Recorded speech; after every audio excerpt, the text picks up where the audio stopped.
haven't got anywhere in the spire, and we're not going anywhere in the spire except the floor. 10 of these ladders, 10 of these platforms gets you up to here. And there's no way up through there, and if you did, you bang your head on the capstone, which weighs 8 tons, so you're not really going to... Do people go up to the very top on the outside or not? That's how you have to get there. If you do want to go up there, well, need to go up there might be the better word to use, to change the light bulbs and to service the wind speed indicator, the wind speed measuring device, the anemometer, and to clean the bird poo off the cross, which the clergy do like to be done every now and then. You'd have to climb out. There's a manhole here. You climb out and you have to climb up. You've got that nasty little overhang to deal with, and then you stand on the top. Now, if you stand on the top, an average person is going to be about that high. And if you look down from there... It's a long way. It's a long way, but your sight line is determined by that. And you can't see the spire.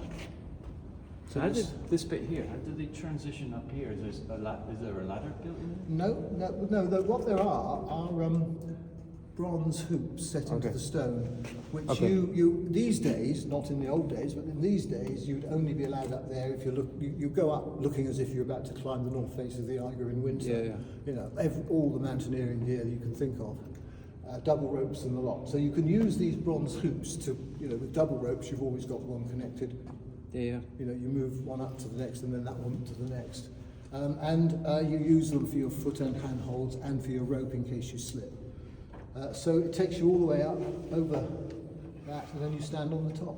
And so when you stand on the top, you can't see the spire. But it's got a pretty good view. I've never done it. I did do rock climbing, so I would not actually have any difficulty doing it, but I might now, that's a long time ago. I wouldn't. Like your enthusiasm, though. I'd be enthusiastic. I would have a go. If I was allowed to, I would do it. No question about that.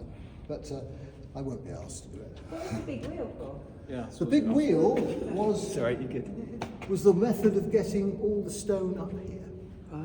Now, every piece of stone in the original spire construction, now I say original, this is the original spire, but lots of bits of stone, when they were building it, of course, every piece of stone had to be brought up from the ground level. And they were all brought up using that. 2 men would have acted as pull, and 2 men acting as brake. There's no automatic brake system, so the men would pull, and then you have to let go, of course, to reach up for the next bar to pull.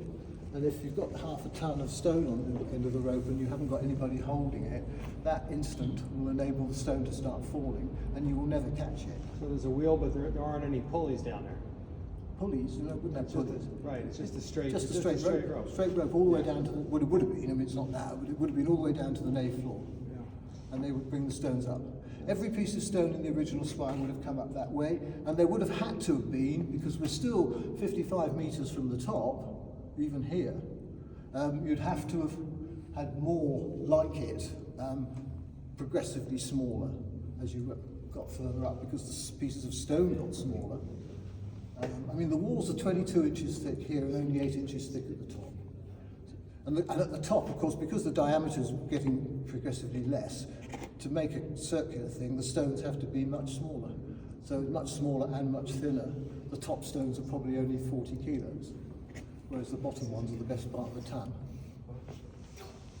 So when was that metal bracing installed? So that was only done in 1960. Yeah, it looks pretty modern, pretty new. That's a very, very expensive alloy. The purpose of that, because that is anchored in by hundreds of bolts into the stone. The point of that is that it enables you to take complete stones out beneath it, and that will distribute the weight of everything above without reducing the gap. Because you take the stone out, it might drop by a millimetre, and you can't get the new piece of stone in. So that was a precursor to any works? Yeah, that was done before they did the refurbishment. And there's 3 of those. There's one, that one is the one you're looking at. You can just about see that one. Oh, yeah. And then you certainly can't see that one. I see the second one, yeah. And they coincide, incidentally, with, when you're on the outside and you look up at the spire from a distance, there's 3 bands of more decorated stonework. And they coincide with those bands. So they're on the inside of the very elaborately carved pieces of stone, all sorts of funny shapes and things. It's really quite elaborate. Were they put there because those stones need repair more often or something? No, just for decoration. Just No. I mean, was the metal support put at oh that no, place the in metalwork. The particular? metalwork. The metal.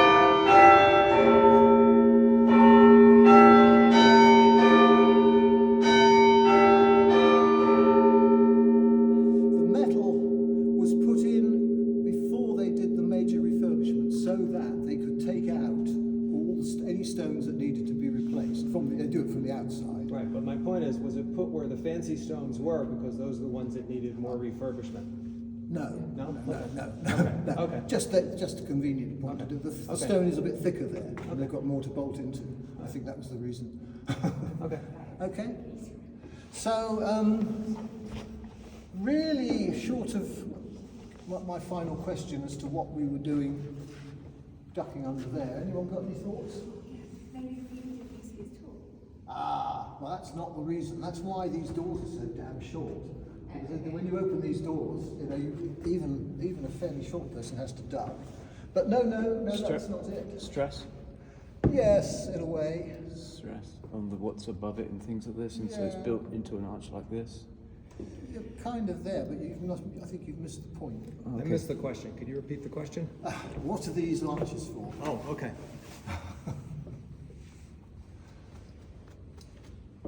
Window? No. Well, there's four of them, aren't there? Yeah, That's a big stretch. clue if you think about it. For the There's wind, four of to them. let the wind through. Okay. It's a stress related thing. Is it like north, south, east? Oh wait, no, it's not. No, it's not. It's there.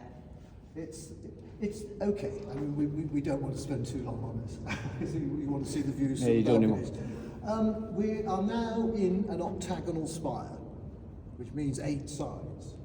We've been in a square tower all the way up to this point, and indeed the square tower is still there. If you look behind through those arches, Yeah. those bridge each corner, creating 4 extra sides. So you've got the original wall arch. They're called squinch arches. Oh, okay. Original wall, squinch arch, and so on all the way around. So you've now got the 8 sides that you need to build your spire from. And we've of course got a stone spire, whereas most spires in the days when this was built would have been wood. Lincoln had a taller one than us, but it blew over in the wind because it was made of wood, and after 200 years it had got a bit rotten, and it blew over in a storm. And Malmesbury Abbey, which is not too far from here, also had a taller one than us. But they only built it taller than us because they were cruelly pissed off that we were the cathedral and they weren't. But, so they decided to build a taller spire than we already had. And they did it on the cheap. I mean, their historian says, I mean, we did it on the cheap. It was stupid. Less than 200 years it had fallen over. You wouldn't want to be under a 300-foot spire that fell over, would you? Certainly not wood, let alone stone. Stone would be even more serious. Okay, so that's the end of the question. There's no more. The test is